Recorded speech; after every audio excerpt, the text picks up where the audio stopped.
역대하 2장. 솔로몬은 주님의 이름을 받들어 모실 성전과 자기의 궁전을 짓기로 작정하였다.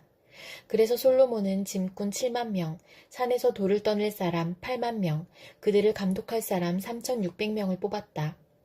솔로몬은 또 두로의 히람 왕에게 사람을 보내서 다음과 같이 부탁을 하였다. 내 선친 다윗이 친히 거처할 궁을 지을 때에 임금님께서 백향목을 보내주신 것처럼 내게도 그렇게 해주시기를 바랍니다.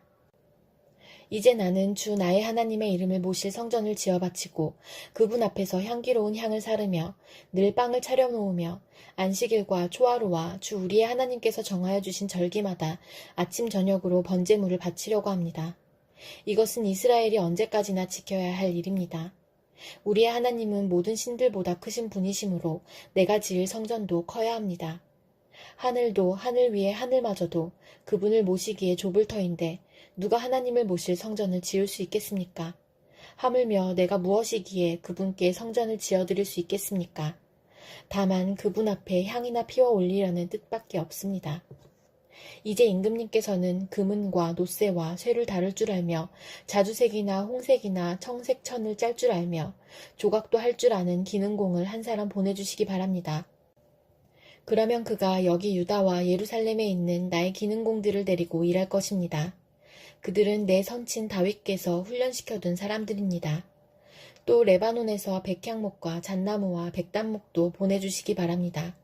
임금님께서 나무를 잘 베는 기술자들을 거느리고 있음을 내가 잘 알고 있습니다. 내 부하들도 그들과 함께 일할 것입니다. 내가 크고 화려한 성전을 지으려고 하니 제목을 많이 준비해 주시기 바랍니다. 나무를 베는 벌목꾼들에게는 양곡을 주겠습니다. 밀가루 2만 섬, 보리 2만 섬, 포도주 2만 말, 기름 2만 말을 임금님의 일꾼들에게 주겠습니다. 두로의 히람 왕이 솔로몬에게 회신을 보냈다. 주님께서 그 백성을 사랑하셔서 그대를 왕으로 세우시고 그들을 다스리게 하셨습니다. 히람의 글은 다음과 같이 이어졌다. 하늘과 땅을 만드신 주 이스라엘의 하나님께서는 찬양을 받으실 분입니다. 그분은 다윗 왕에게 명철과 총명을 고루 갖춘 슬기로운 아들을 주셔서 주님께 성전을 지어 바치게 하시고 자신의 왕국을 위하여 궁전을 짓게 하셨습니다. 이제 총명을 갖춘 기능공 한 사람을 보내드리겠습니다. 이런 일의 전문가인 후람이라는 사람입니다. 이 사람은 단에 사는 여자 가운데 한 여자가 낳은 아들입니다. 그의 아버지는 두로 사람입니다. 이 사람은 금은과 노쇠와 쇠와 보석과 나무를 다룰 줄 알며 자주색과 청색 모시와 홍색 천을 짤 줄 알며 모든 조각을 잘합니다. 어떠한 것을 부탁받더라도 모든 모양을 다 만들어낼 수 있는 사람이니 왕의 기능공들과 내 상전이시며 임금님의 선왕이신 다윗의 기능공들과 함께 일을 하게 하십시오. 임금님께서 말씀하신 밀과 보리와 기름과 포도주는 내 일꾼들에게 보내주십시오. 우리가 레바논에서 임금님께 필요한 만큼 나무를 베어 뗏목으로 엮어서 바다로 욥바까지 띄어보낼 터이니 그 뗏목을 예루살렘까지 운반하는 것은 임금님께서 하십시오. 솔로몬의 아버지 다윗이 전에 이스라엘 땅에 살던 이방인의 인구를 조사한 일이 있는데 솔로몬이 다시 조사해보니 그 수가 모두 15만 3,600명이었다. 그 가운데서 7만 명은 짐꾼으로 뽑고 8만 명은 산에서 돌을 떠내게 하였다. 그리고 3,600명을 뽑아서 백성이 하는 일을 감독하게 하였다. 요한일서 2장. 나의 자녀 여러분, 내가 여러분에게 이렇게 쓰는 것은 여러분으로 하여금 죄를 짓지 않도록 하려는 것입니다. 누가 죄를 짓더라도 아버지 앞에서 변호해 주시는 분이 우리에게 계시는데 곧 의로우신 예수 그리스도이십니다. 그는 우리 죄를 위한 화목제물이시니 우리 죄만 위한 것이 아니라 온 세상을 위한 것입니다. 우리가 하나님의 계명을 지키면 이것으로 우리가 하나님을 참으로 알고 있음을 알게 됩니다. 하나님을 알고 있다고 하면서 하나님의 계명을 지키지 아니하는 사람은 거짓말쟁이요 그 사람 속에는 진리가 없습니다. 그러나 누구든지 하나님의 말씀을 지키면 그 사람 속에서는 하나님에 대한 사랑이 참으로 완성됩니다. 이것으로 우리가 하나님 안에 있음을 압니다. 하나님 안에 있다고 하는 사람은 자기도 그리스도께서 사신 것과 같이 마땅히 그렇게 살아가야 합니다. 사랑하는 여러분, 내가 여러분에게 써보내는 것은 새 계명이 아니라 여러분이 처음부터 가진 옛 계명입니다. 그 옛 계명은 여러분이 들은 그 말씀입니다. 나는 다시 여러분에게 새 계명을 써보냅니다. 이 새 계명은 하나님께도 참되고 여러분에게도 참됩니다. 어둠이 지나가고 참 빛이 벌써 비치고 있기 때문입니다. 빛 가운데 있다고 말하면서 자기 형제자매를 미워하는 사람은 아직도 어둠 속에 있습니다. 자기 형제자매를 사랑하는 사람은 빛 가운데 머물러 있으니 그 사람 앞에는 올무가 없습니다. 자기 형제자매를 미워하는 사람은 어둠 속에 있고 어둠 속을 걷고 있으니 자기가 어디로 가는지를 알지 못합니다. 어둠이 그의 눈을 가렸기 때문입니다. 자녀되니 여러분, 내가 여러분에게 이 글을 쓰는 까닭은 그의 이름으로 여러분의 죄가 용서함을 받았기 때문입니다.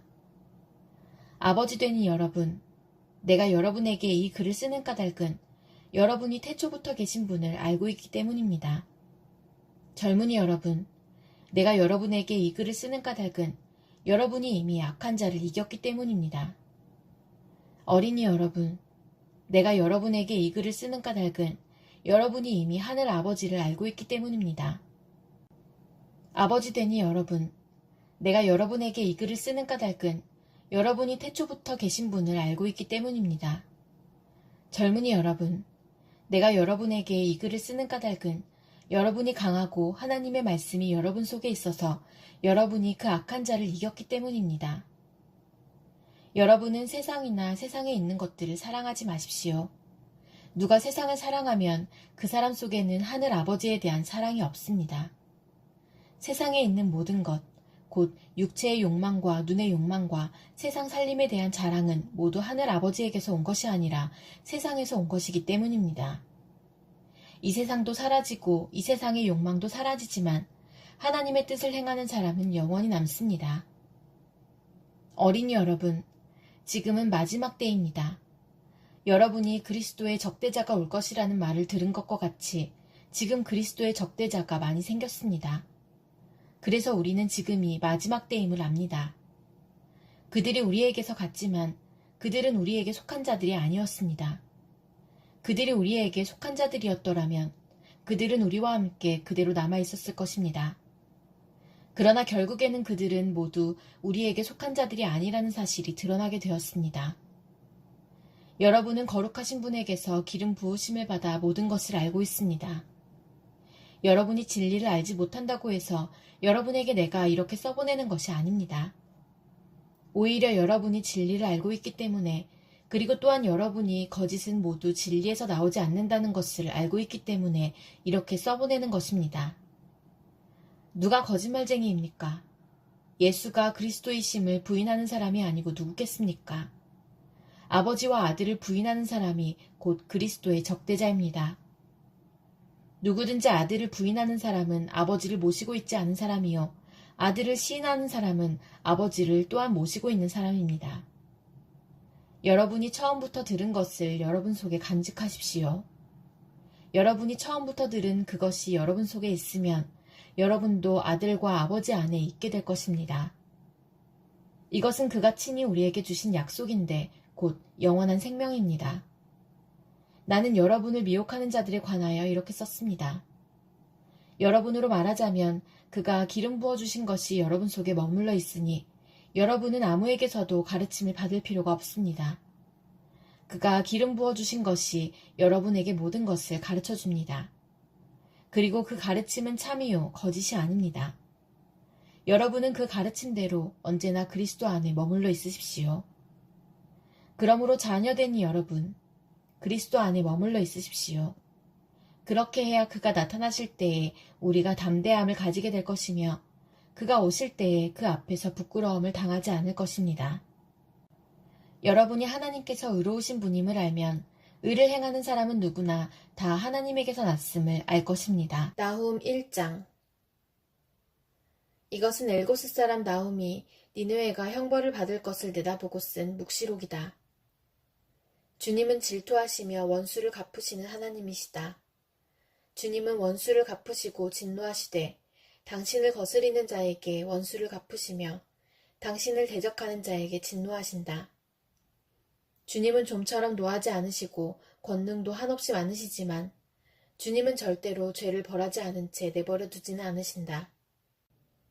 회오리 바람과 폭풍은 당신이 다니시는 길이요.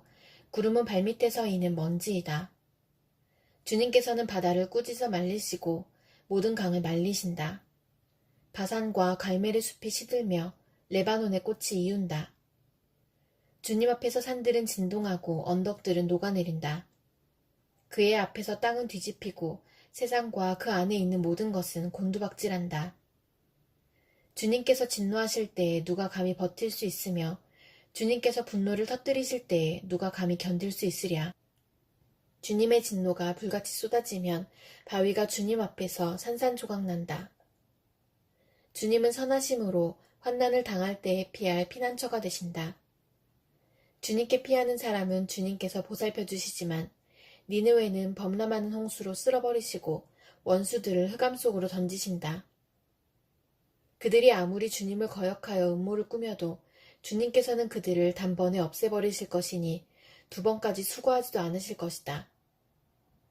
그들은 가시덤불처럼 엉클어지고 술고래처럼 골아떨어져서 마른 건불처럼 다 타버릴 것이다.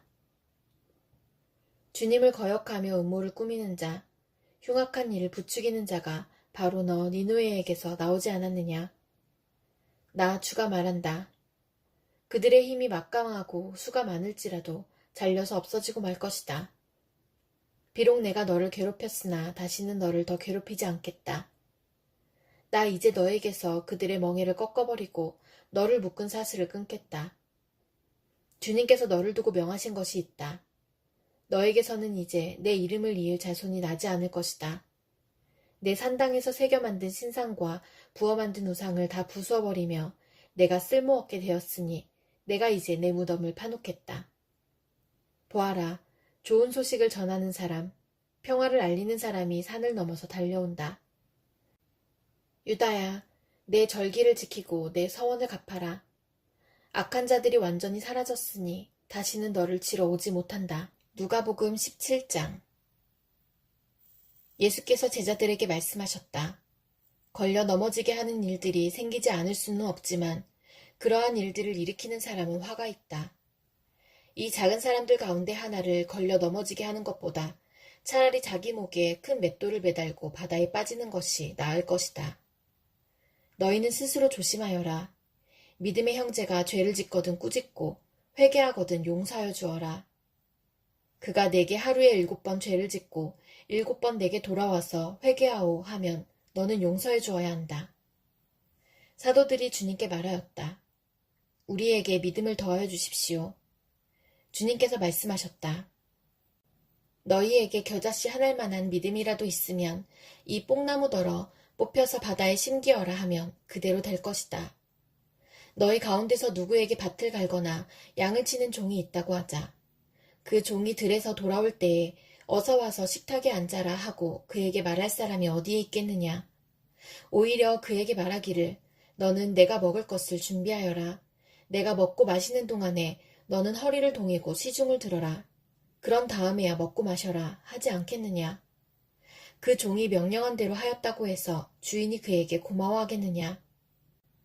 이와 같이 너희도 명령을 받은 대로 다 하고 나서 우리는 쓸모없는 종입니다.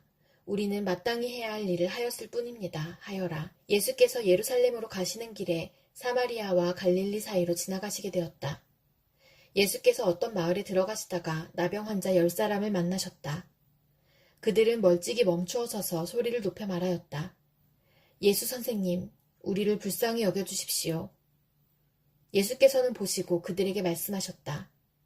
가서 제사장들에게 너희 몸을 보여라. 그런데 그들이 가는 동안에 몸이 깨끗해졌다. 그런데 그들 가운데 한 사람은 자기의 병이 나은 것을 보고 큰 소리로 하나님께 영광을 돌리면서 되돌아와서 예수의 발 앞에 엎드려 감사를 드렸다. 그런데 그는 사마리아 사람이었다. 그래서 예수께서 말씀하셨다. 10사람이 깨끗해지지 않았느냐? 그런데 9사람은 어디에 있느냐? 하나님께 영광을 돌리러 되돌아온 사람은 이 이방 사람 한 명밖에 없느냐? 그런 다음에 그에게 말씀하셨다. 일어나서 가거라. 내 믿음이 너를 구원하였다. 바리새파 사람들이 하나님의 나라가 언제 오느냐고 물으니 예수께서 그들에게 대답을 하셨다. 하나님의 나라는 눈으로 볼 수 있는 모습으로 오지 않는다. 또 보아라 여기에 있다 또는 저기에 있다 하고 말할 수도 없다. 보아라 하나님의 나라는 너희 가운데에 있다. 그리고 제자들에게 말씀하셨다. 너희가 인자의 날들 가운데서 단 하루라도 보고 싶어 할 때가 오겠으나 보지 못할 것이다. 사람들이 너희더러 말하기를 보아라 저기에 계신다 또는 보아라 여기에 계신다 할 것이다. 그러나 너희는 따라 나서지도 말고 찾아다니지도 말아라. 마치 번개가 하늘 이 끝에서 번쩍하여 하늘 저 끝까지 비치는 것처럼 인자도 자기의 날에 그러할 것이다. 그러나 그는 먼저 많은 고난을 겪어야 하고 이 세대에게 버림을 받아야 한다. 노아의 시대에 일이 벌어진 것과 같이 인자의 날에도 그러할 것이다. 노아가 방주에 들어가는 날까지 사람들은 먹고 마시고 장가가고 시집가고 하였는데 마침내 홍수가 나서 그들을 모두 멸망시켰다. 롯 시대에도 그와 같은 일이 벌어졌다. 사람들이 먹고 마시고 사고 팔고 나무를 심고 집을 짓고 하였는데 롯이 소돔에서 떠나던 날에 하늘에서 불과 유황이 쏟아져 내려서 그들을 모두 멸망시켰다. 인자가 나타나는 날에도 그러할 것이다. 그날에 지붕 위에 있는 사람은 자기 물건들이 집안에 있더라도 그것들을 꺼내려고 내려가지 말아라. 또한 들에 있는 사람도 집으로 돌아가지 말아라. 롯의 아내를 기억하여라. 누구든지 자기 목숨을 보존하려고 애쓰는 사람은 잃을 것이요 목숨을 잃는 사람은 보존할 것이다. 내가 너희에게 말한다. 그날 밤에 두 사람이 한 잠자리에 누워있을 터이나 한 사람은 데려가고 다른 한 사람은 버려둘 것이다. 또 두 여자가 함께 맷돌질을 하고 있을 터이나 한 사람은 데려가고 다른 한 사람은 버려둘 것이다. 제자들이 예수께 말하였다. 주님, 어디에서 그런 일이 일어나겠습니까? 예수께서 그들에게 말씀하셨다. 주검이 있는 곳에는 또한 독수리들이 모여들 것이다.